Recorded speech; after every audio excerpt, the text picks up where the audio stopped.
আসলে এই রাস্তাটা পুরা নদীর পাড়টা বেরিয়ে যাওয়ার কারণে ওনারা অনেক সুবিধা বঞ্চিত। লম্বা সময় ধরে ওনারা আমাদের সাথে যোগাযোগ করে যাচ্ছেন।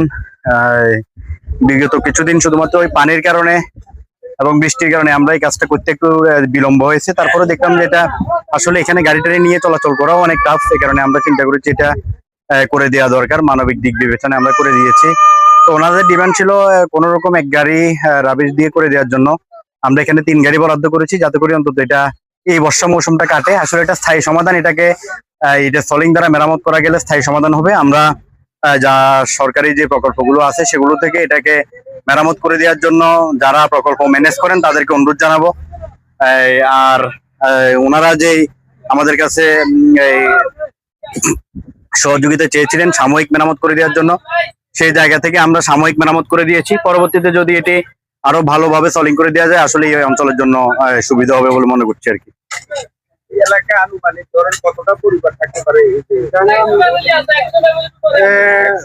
55টা পরিবার আছে এই এই পারে আর কি।